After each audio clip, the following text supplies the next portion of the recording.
हे भगवान, ये left liberal का दुख खत्म काहे नहीं हो रहा है बे। साला ये दुख का खत्म नहीं होता बे। पहली बार जून में मोदी चाचा इनकी छाती पर मूंग दलने तीसरी बार पीएम बनकर आ गए। इन्हें बड़ी उम्मीद थी कि हरियाणा में बीजेपी हार गई तो उसे मोदी की हार बताकर अपने सूजे हुए पिछवाड़े की ठंडी सिकाई ये लोग कर लेंगे, मगर वहाँ भी सैनी साहब ने इनकी हसरतों की खैनी बनाकर इनके पृष्ठ भाग में फोल्ड करके डाल दी।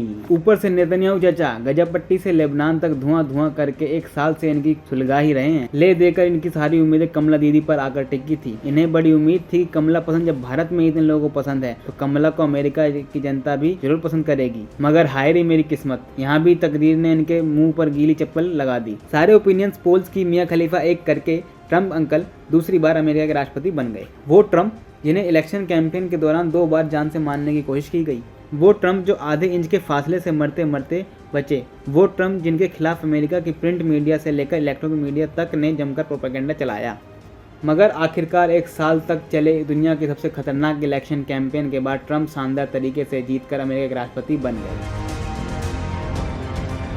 अमेरिका के पिछले 100 साल के इतिहास में ट्रम्प ऐसे पहले राष्ट्रपति हैं जो एक इलेक्शन हारने के बाद अगले इलेक्शन में फिर जीत गए। जिस तरह पहली बार राष्ट्रपति चुनाव के हारने के बाद ट्रम्प पर मुकदमे चले, उनके खिलाफ हेट कैंपेन चलाए गए, उन्हें अदालतों में घसीटा गया, उन्हें जेल में डालने की कोशिशें की गई, मगर इन सारी कोशिशों को जूता मारकर ट्रम्प फिर से अमेरिका के प्रेसिडेंट बनने में कामयाब हो गए। ट्रम्प की इस जीत को दुनिया के किसी भी देश की पॉलिटिकल हिस्ट्री की सबसे शानदार जीत बताया जा रहा है।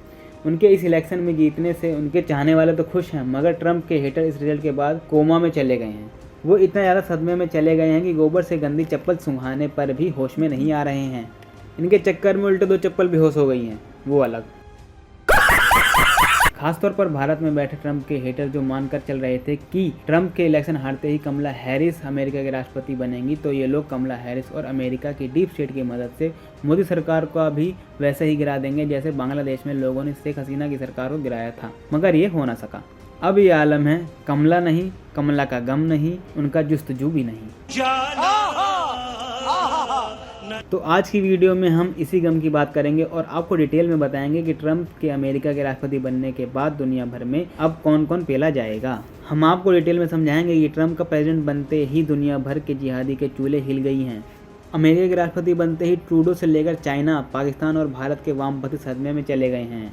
हम ये सब क्यों कह रहे हैं उस बारे में हम डिटेल में बात करेंगे, इसलिए इस चैनल को जरूर सब्सक्राइब करना और ये वीडियो को अपने दोस्तों से भी जरूर शेयर करना। तो दोस्तों, ट्रम्प अमेरिका के राष्ट्रपति पद का चुनाव जीत चुके हैं। 15 जनवरी को वो शपथ भी ले लेंगे, मतलब उनके पद संभालने में 2 महीने तो पड़े हैं, मगर उससे पहले ही पूरी दुनिया के लेफ्ट लिबरल्स की 74 हुई पड़ी है। बांग्लादेश वाले मोहम्मद यूनुस तो कल शाम से इतनी बार अपनी सलवार पीछे से पीली कर चुके हैं कि उन्हें डायपर पहनाकर चादर बांधनी पड़ रही है।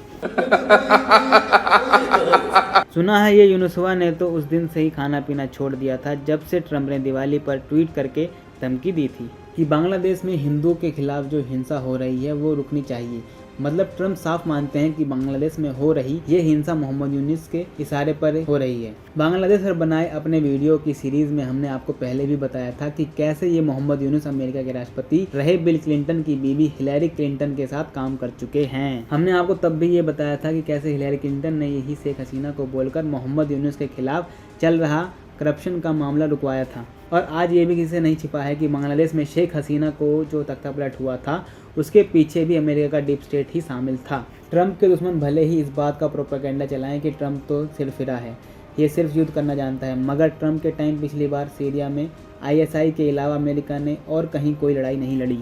ट्रम्प को अच्छे से पता है युद्ध की एक कीमत होती है। बांग्लादेश में के मामले में बाइडेन की गवर्नमेंट ने वहाँ के फटे में टांग अड़ाई है, उसमें ट्रम्प की कोई दिलचस्पी नहीं है। इसलिए राष्ट्रपति बनते ही पहली फुर्सत में यूनुसवा की बैंड बजाएंगे। मैं बोल रहा हूँ, लिख के ले लो। ट्रम्प अच्छे से जानते हैं कि अमेरिका में हिंदू अमेरिकन लॉबी कितनी स्ट्रांग है। खुद ट्रम्प की टीम में तुलसी कबाड़ और विवेक रामास्वामी जैसे ताकतवर लोग हिंदू अमेरिकन लीडर हैं। यहाँ तक कि अमेरिका के नए वाइस प्रेसिडेंट की पत्नी उषा वेनिस भी हिंदू हैं। इन्हें वोट बैंक की पॉलिटिक्स कहें या कुछ भी, ये ट्रम्प ही थे जिनमें इस बात का जिगरा था। उन्होंने बांग्लादेश में हिंदुओं के खिलाफ हो रहे वायलेंस के लिए सीधा बांग्लादेश की सरकार का नाम लिया। सीधा लिखा है कि हाँ, बांग्लादेश में हिंदू हिंसा का शिकार हो रहे हैं। शर्म की बात यह है कि खुद भारत के अंदर ज़्यादातर बड़े विपक्षी नेताओं और पार्टियों की हिम्मत नहीं जुटा पाए कि सीधे सीधे बोल पाएं कि बांग्लादेश में हिंदुओं के खिलाफ वायलेंस रुकनी चाहिए। मगर हज़ारों मील दूर बैठे ट्रम्प में हिम्मत थी कि वो इस बारे में बोल पाएँ, इसलिए अब ट्रंप अमेरिका के राष्ट्रपति बनने वाले हैं तो सबसे पहले जिहादियों के अब्बा मोहम्मद यूनुस को ही पेला जाएगा, ऐसा एक्सपर्ट कह रहे हैं। आपसे मिलते हैं जल्द ही इसी चैनल पर कड़क वीडियो के साथ। थैंक यू फॉर वॉचिंग, और इस वीडियो की एडिटिंग जानने के लिए कमेंट करें,